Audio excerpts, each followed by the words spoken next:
There is two reasons maybe why I find it so special.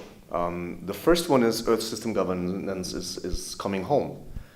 5 years ago, in 2012, the conference already took place here in Lund, and now, 5 years later, we're back at the very location of the International Project Office. And in the meantime, ESG has toured the world a bit. We've been to Canberra, we've been to Colorado, to Nairobi last year, the conference I chaired, together with David Mongai from the Wangari Maathai Institute there.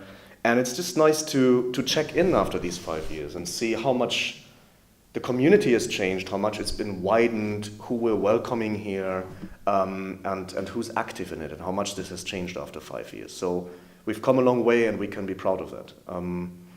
The second reason is looking ahead. Where are we going from here?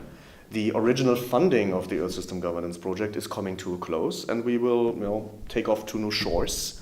And we have colleagues working very hard in the new Directions Initiative in formulating certain ways and certain routes that this may take. And I'm very excited to see how far they are, what they have to offer, and which way we're going. The conferences are of utmost importance for the Earth System Governance community.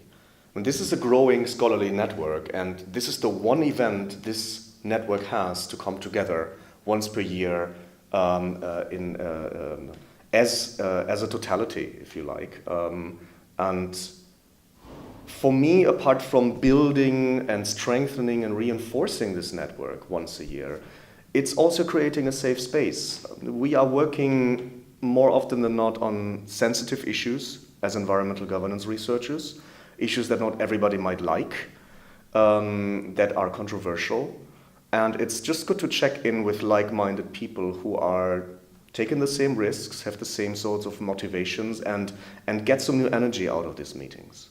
I particularly like to look back at a dinner discussion we had last year after the US elections, where I would like saying many of us were a bit insecure. And it was so great to see how we motivated ourselves again and created that safe space and defied this idea of post-truth and hitting the wall too often with our research. And I think this is what is so great about these conferences, that we are building each other up. Not only that they're building the community, but we are motivating each other.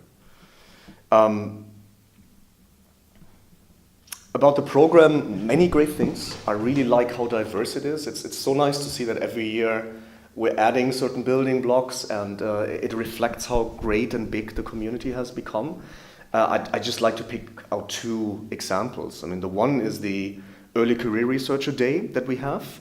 We had this, for example, last year in Nairobi, and there Vasna, who's the chair this year of the conference, was co-organizing this, and it was just great to bring in lots of local researchers at the time from Kenya and other African countries. And in the same way, I'm looking forward to bringing young researchers from all over the world into this conference through this great day. And I'm really grateful to the people who organized that. Another event equally important for me is on innovative teaching. We have a whole day on innovative teaching and Earth System Governance, organized amongst others by my colleague Annika Gronsell here from my department of political science. And this is equally important when you think about the future.